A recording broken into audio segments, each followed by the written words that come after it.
Ассаламу алейкум рахматуллах. Ва алейкум ассалям ва рахматуллахи ва баракатуху.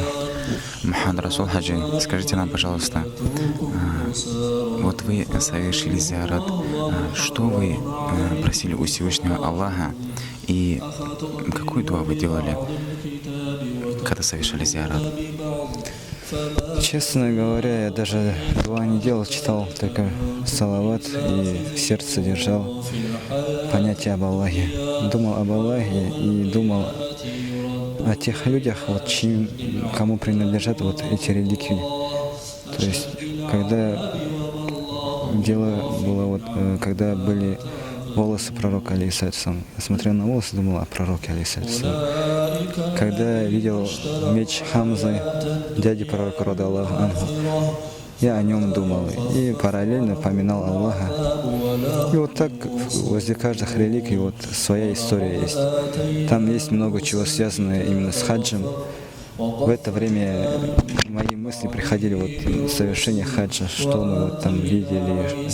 Вот, Мекку вспоминал, Медину вспоминал, Раузу вспоминал. Ну, так.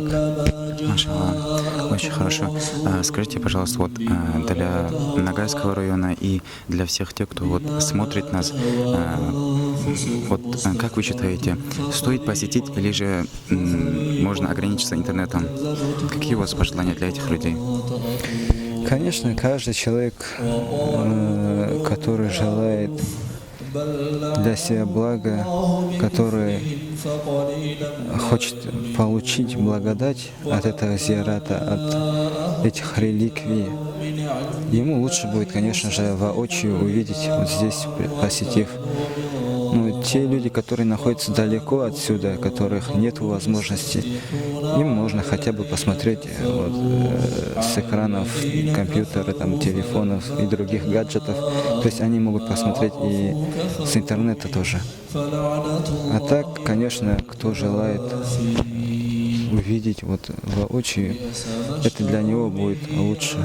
К примеру, есть человек, который приехал вот с севера, он прилетел, как услышал то, что реликвии приходят, прибудут сюда, он сразу вот билет взял себе, купил и оттуда сюда прилетел.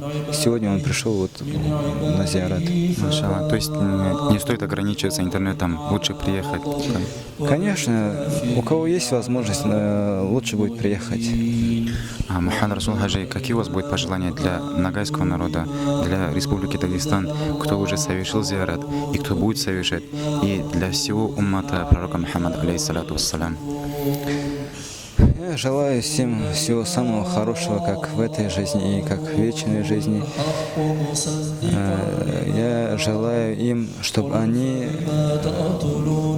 получили благодать этих реликвий, посетив их, чтобы Аллах Та'аля им увеличил их любовь к пророку, алейхиссалату вассалям, его сподвижникам, так как они являются лучшими людьми после пророков.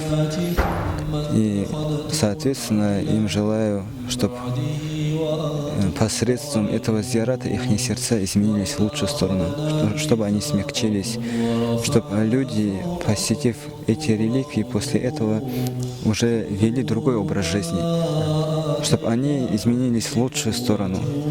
И это непременно случится с каждым человеком, кто придет сюда. Но в какой мере это зависит от самого человека, от подготовленности человека. Поэтому вот, приходя сюда на зиярат, я советую каждому вот, максимум этики соблюдать. То есть до того, как прийти сюда, есть своя этика. Вот, как мы хотели бы вот, увидеть с посланником Аллаха, чистыми, опрятными, вот таким же образом вот сюда надо приходить. Искупаться, умаститься благовониями, надеть самую хорошую одежду. Потом, заходя сюда, вот, лучше будет им читать салават или же поминать Аллаха. Кто хочет делать дуа, про себя делать дуа и таким образом проходить. Не снимай на телефоны или там на что-то другое. Лучше же глазами увидеть прям, чем через экран увидеть. Вот такой, я думаю, совет дать вот нашим тем братьям и сестрам, которые будут посещать эти реликвии. Иншаллах. Мухаммад Расул Хаджи, Я лично себя хочу поблагодарить муфтия Республики Дагестан Ахмад Хаджи Абдуллаеву и вас, что вы организовали эту поездку, что, альхамдулилля, реликвии, те, которые мы ждали с нетерпением, весь народ, который ждал, альхамдулилля, они уже здесь. Пусть Аллах примет ваш зиарат, укрепит ваш иман, иман ваших родителей и всех мусульман.